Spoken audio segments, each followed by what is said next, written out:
Bienvenidos al primer capítulo de Lógica Matemática. En este video voy a cubrir tres temas, los cuales te voy a dar una breve introducción de lo que es la lógica matemática, te voy a indicar cómo podemos definir correctamente lo que es una proposición y te voy a enseñar cómo construir las tablas de verdad. Empecemos.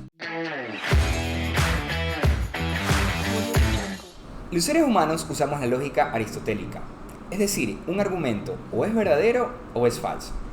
Sin embargo, en nuestro lenguaje se pueden dar situaciones donde una palabra tenga más de un significado. Checa el siguiente ejemplo que te voy a poner a continuación. Pon el sobre que te sobre la mesa.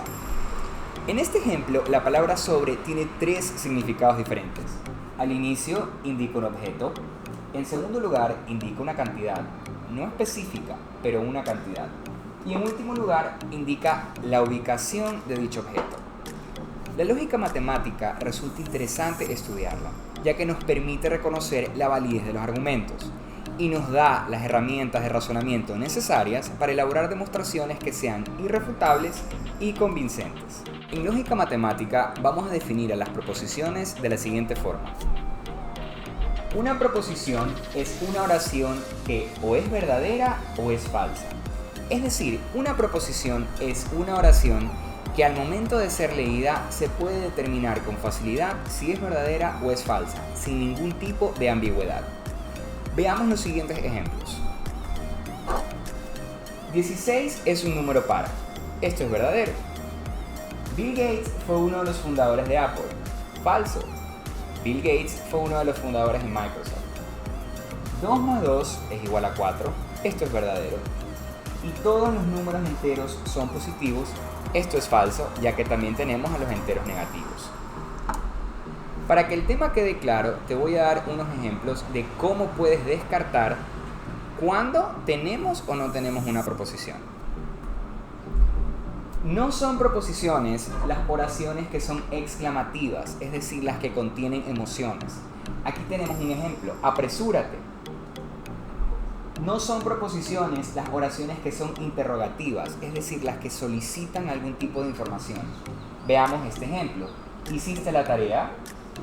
Y por último, tampoco son proposiciones las oraciones que son imperativas, es decir, que solicitan una acción. Por ejemplo, tenemos aquí: limpia tu cuarto. Espero que aquí haya quedado claro qué es una proposición.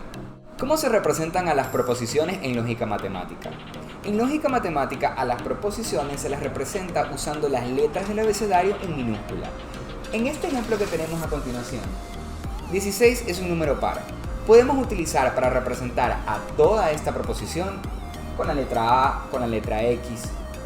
Podemos utilizar la letra B, la letra C, la que tú prefieras, pero siempre debe ser una letra en minúscula del abecedario. Antes de hablar de cómo se construyen las tablas de verdad, tenemos que ver cuál valor le vamos a asignar a las proposiciones. Como regla general, te puedo decir que si una proposición es verdadera, el valor que se le asigna es 1. Sin embargo, puede darse el caso, independientemente del material académico que estés revisando, que el autor le asigne el valor de V, P o simplemente verdadero o true si la proposición es verdadera. Si la proposición es falsa, el valor que le vamos a asignar es 0. Sin embargo, puede darse el caso donde se le asigne el valor de F, falso o false, a una proposición. Ahora te voy a indicar cómo se construye una tabla de verdad.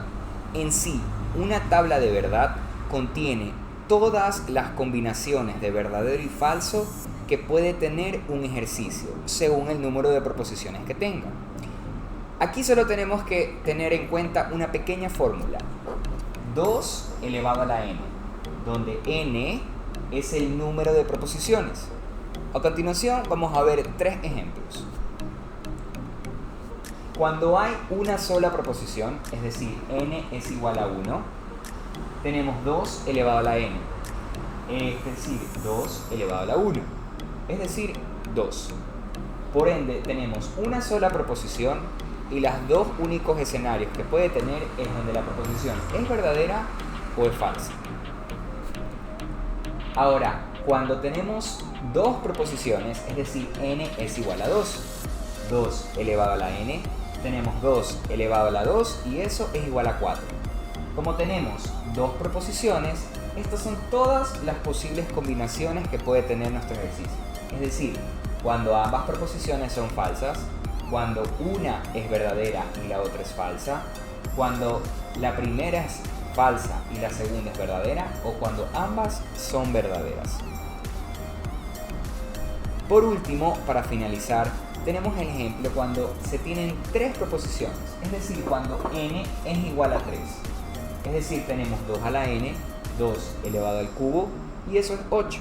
Tenemos tres proposiciones, y estas son todas las posibles combinaciones de verdadero y falso que puede tener nuestra tabla.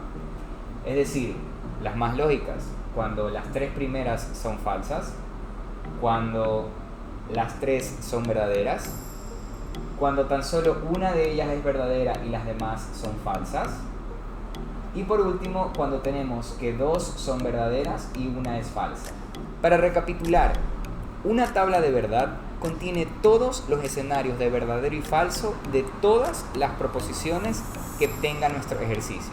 Y lo único que tenemos que recordar es esta pequeña fórmula de 2 elevado a la n, donde n es el número de proposiciones que nuestro ejercicio tiene. Gracias por ver este video. Si te gustó, dale like, compártelo. Yo soy Mate Geek y nos vemos en clase.